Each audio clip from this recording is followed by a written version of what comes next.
नमस्ते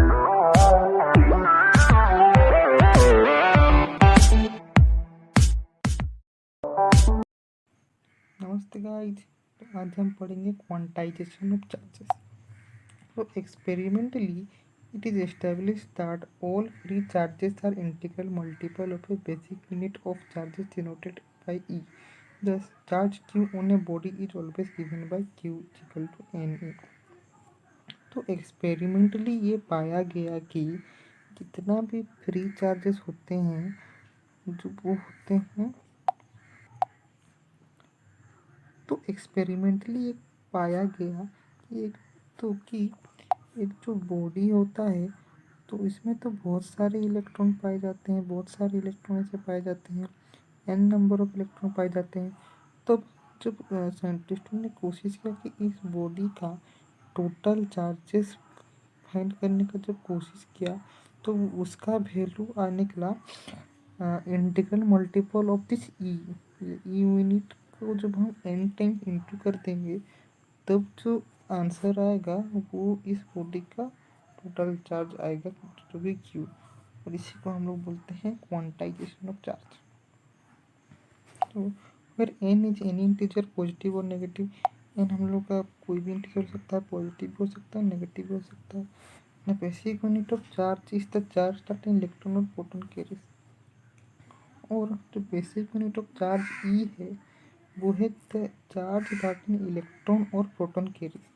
मतलब बॉडी में तो इलेक्ट्रॉन भी होते हैं और प्रोटॉन भी होते हैं, तो ये जो चार्ज कैरी कर रहे हैं वो ही है ई का वैल्यू। ये बेसिकली ये आपको न्यूमेरिकल में दिया रहेगा और वैल्यूज का गिवन रहता है, और आपको मतलब ये दिया रहेगा, एन भी आपको दिया रहेगा, आपको क्यू फाइंड करना होगा। और फिर किसी किसी में क्यू दिया रहता है, ई भी दिया रहता है, आपको एन फाइंड करना होगा। ऐसे टाइप का न्यूमेरिकल आते हैं। उसके बाद by convention the charge on an electron is taken to be negative, therefore charge on an electron is written as minus e and out of a proton is plus e।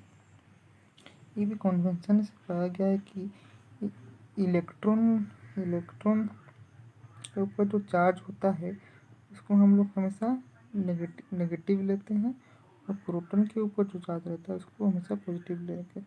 इसीलिए कभी भी electron का बात हुआ तो जो ई के जगह में हम लोग माइनस साइन यूज करेंगे, और फिर वो प्रोटॉन का बात हुआ तो प्लस ई हम लोग यूज करेंगे। इसी बात का भी ध्यान रखिएगा। उसके बाद आगे देखते हैं। The fact that electric charge is always an integral multiple of E is termed as quantization of charge। तो जो ये हम ऊपर हम लोगों ने पढ़ा कि Q is equal to NE, electric charge is always an integral multiple of E, जो हम लोग ने ऊपर पढ़ा Q is equal to NE, तो इसी को ही हम लोग टोटल बोल देते हैं quantization of charge. There are a large number of situations in physics where certain physical quantities are quantized. The quantization of charge was first suggested by the experimental laws of electrolysis discovered by English experimentalist Faraday। तो ये पहली बार इसके बारे में पता, ये quantize जो है ना, तो there are a large number of situations in physics where certain physical quantities are quantized। ऐसे बहुत सारे फिजिकल क्वांटिटीज़ है जो कि ऐसे ही क्वांटाइज्ड होते हैं। तो ये जो क्वांटाइजेशन ऑफ चार्ज था ये पहली बार सजेस्ट किया गया था, जो एक इंग्लिश एक्सपेरिमेंटलिस्ट थे जिनका नाम था फैराडे। इनके बारे में आपने जाना ही होगा, उनका बहुत योगदान रहा है साइंस फिजिक्स के फील्ड में। तो उनके द्वारा ही उनके एक्सपेरिमेंटल लॉज ऑफ इलेक्ट्रोलिसिस के दौरान ही उनको ये क्वांटाइजेशन के बारे में पता चला था। It was experimentally demonstrated by Millikan in 1912। तो ये क्वांटाइजेशन के बारे में जो फैराडे थे इन्होंने सजेस्ट, पहली बार ये फैराडे ही थे जिन्होंने इसके बारे में सजेस्ट किया था, लेकिन इसको एक्सपेरिमेंटली डेमोन्स्ट्रेट करने वाले, प्रूफ करने वाले थे मिलिकन 1912 में।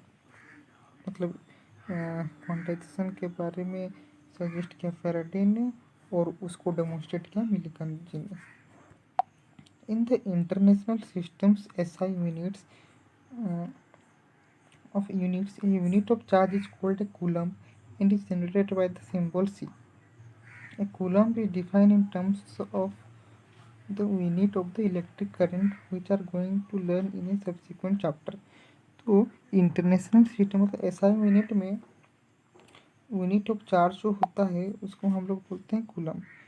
जो क्यू जो होता है चार्ज, तो इसका ये तो फिजिकल क्वांटिटी है, तो इसका चार्ज मतलब इसका कोई SI यूनिट तो होगा ही पक्का, तो इसका SI यूनिट को होता है कूलम C, जिसको हम लोग C से नोट करते हैं।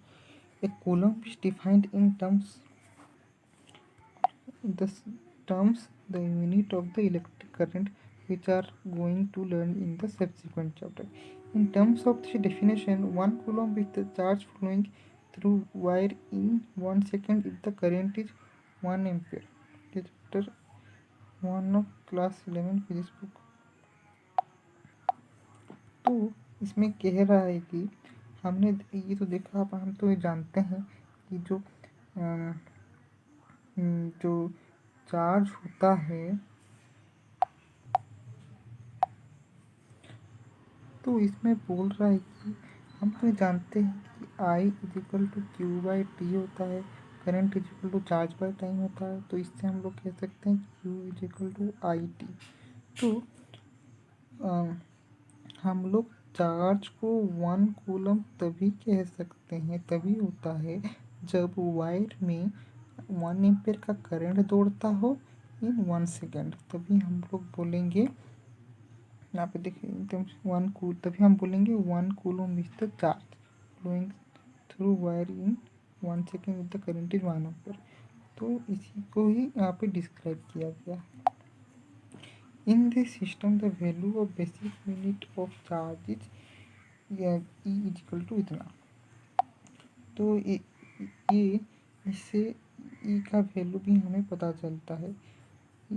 E का value 1.6 into 10 to the power, इसको हम लोग अगर प्रिसाइजली लिखे तो 1.6 into 10 to the power minus 19। आगे बढ़ते हैं। Thus, there are about 6 into 10 to the power 18 electrons in a charge of -1 coulomb. तो E का वैल्यू इतना निकल के आता है 1.606 into 10 to the power minus 19. Thus, there are about 6 into 10 to the power 18 electrons in a charge of 1 coulomb, -1 coulomb. In electrostatic, charges of this large magnitude are seldom encountered, and hence we use similar units: 1 microcoulomb, 10 to the minus 6 coulomb, और 1 millicoulomb to 10 to the power minus 3 coulomb. तो इसमें क्या बोलता है, देखिए आपको E का value तो इधर पता चल गया 1.6 इंटू इतना इतना। उसके बाद यहाँ पे Q दिया है -1, तो हमें ये तो पता है Q is equal to n e. अगर आपको जानना है ये वाला कैसे आया तो वही मैं यहाँ पे डिस्क्राइब कर रहा हूँ। तो Q is equal to n e होता है, तो Q तो दिया है वो -1 जो भी हो, या फिर और E दिया है 1.6 इतना। तो अगर हम लोग n करेंगे, n का फाइंड करेंगे तो Q बाय E होगा, मतलब 1/1.6। तो अगर हम लोग कैलकुलेटर यूज करें तो 1 डिवाइडेड बाय 1.602 1992 इंटू जितना भी करें तो लगभग देखिए 6 इंटू 10 टू द पावर 18 ही आएगा। तो ये वैल्यू ऐसे ही आया।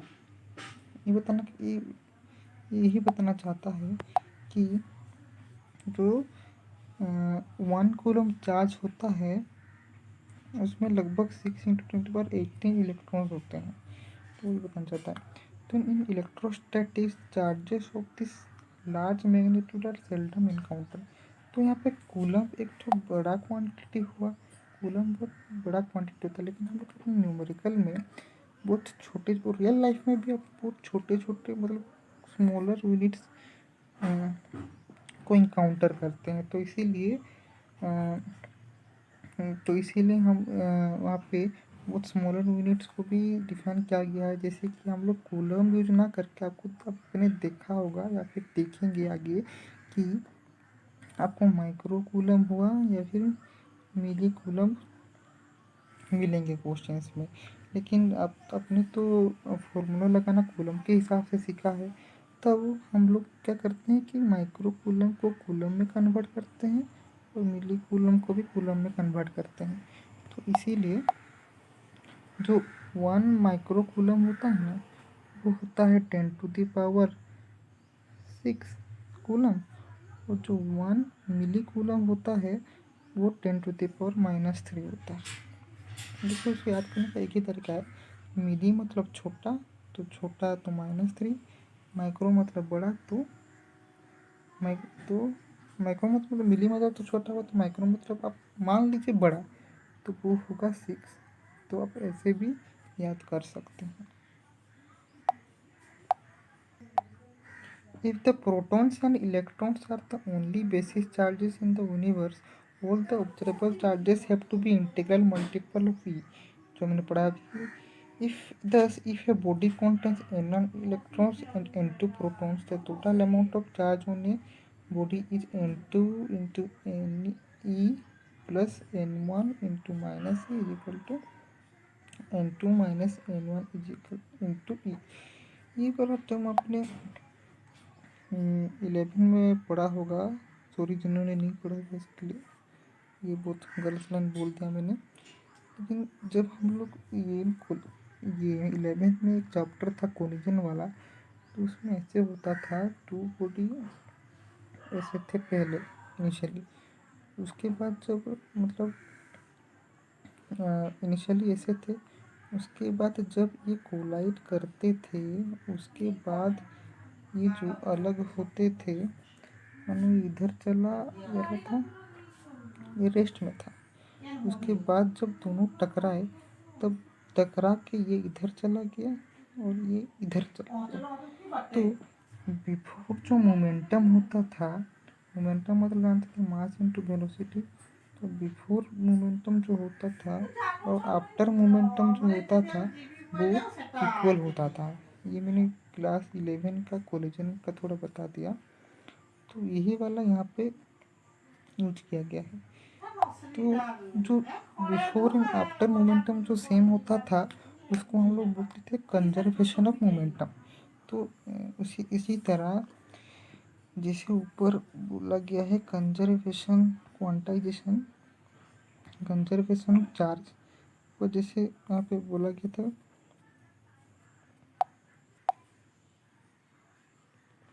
तो यहाँ पे बोला गया है तो चार्ज भी जो होता है वो हमेशा कंजर्व रहते हैं। इसीलिए जो बिफोर जो चार्ज होता है, आफ्टर चार्ज वो सेम होता है। जैसे कि Q is equal to n e हमने पढ़ा था, ठीक।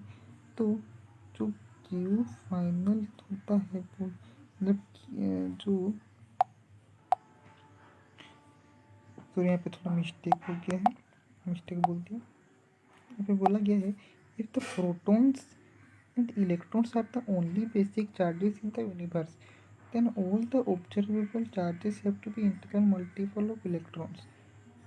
तो बोला क्या, अगर प्रोटॉन और इलेक्ट्रॉन ही ओनली बेसिक चार्जेस होते हैं ये पूरे यूनिवर्स में, तब all the observable charges have to be integral multiple of electron.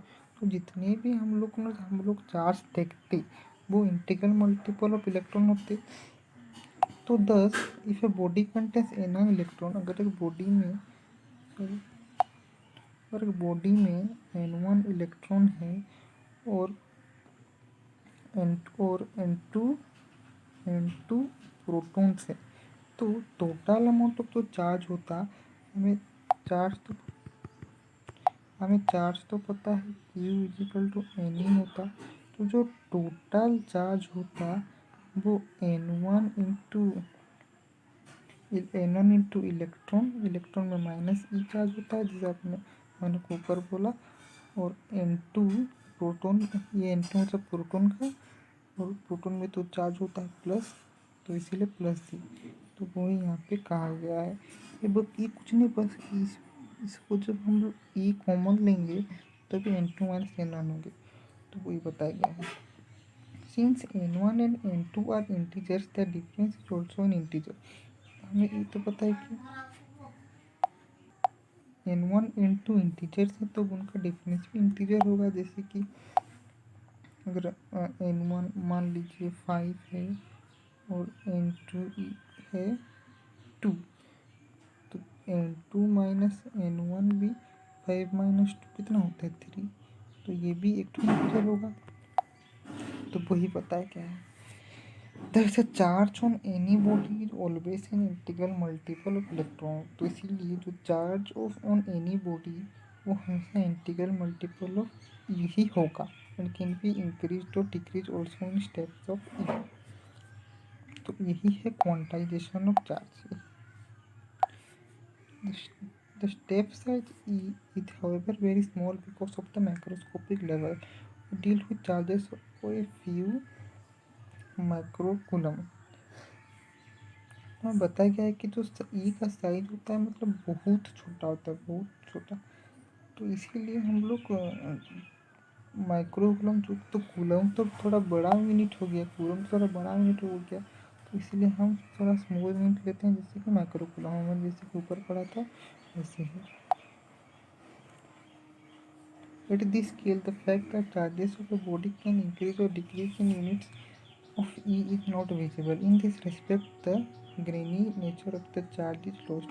It appears to be continuous. This situation can be compared with the geometrical concept of points and lines. A dotted line viewed from a distance appears continuous to us, but is not continuous in reality. As many points very close to each other normally gives an impression of a continuous line.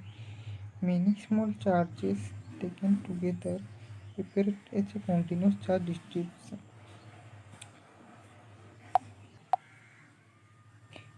At the microscopic level, one deals with charges that are enormous compared to the magnitude of charge E. Since E is equals to 1.6 into 10 to the power minus 19, a charge of magnitude say 1 microcoulomb contains something like 10 to the power 13 times the electronic charge. तो microscopic level में हम लोग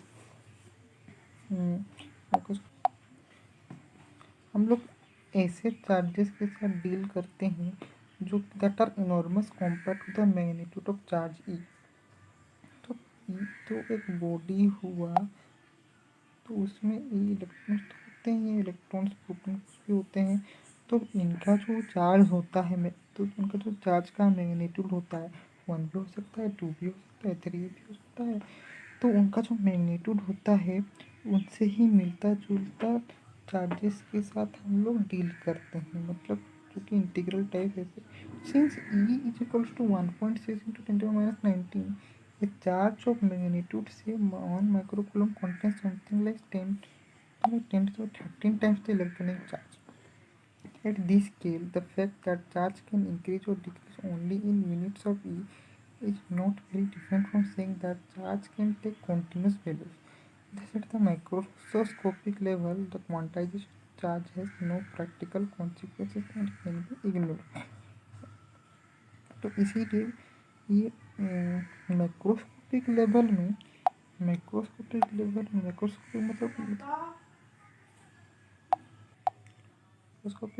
में quantization of charge को मतलब इतना practical consequence, इतना value नहीं दिया गया है, इग्नोर कर दिया गया। लेकिन माइक्रोस्कोपिक लेवल में ही हम क्वांटाइजेशन ऑफ चार्जेस के बारे में बात करते हैं। मतलब अच्छा, हम लोग छोटे यूनिट्स करते हैं उसको बोलते हैं माइक्रोस्कोपिक, बड़े बड़े केस होते हैं उनको बोलते हैं माइक्रोस्कोपिक लेवल। मतलब तो मतलब थोड़े बिग केसेस में, लेकिन माइक्रोस्कोपिक लेवल में सिर्फ क्वांटाइजेशन का बात करते हैं। For a order of a few tens or hundred is counted, they appear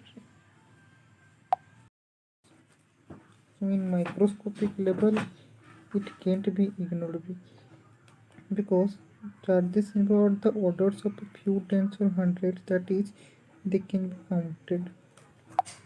They appear in discrete lumps and quantization of charge cannot be ignored because it is the magnitude of scale involved that is very important.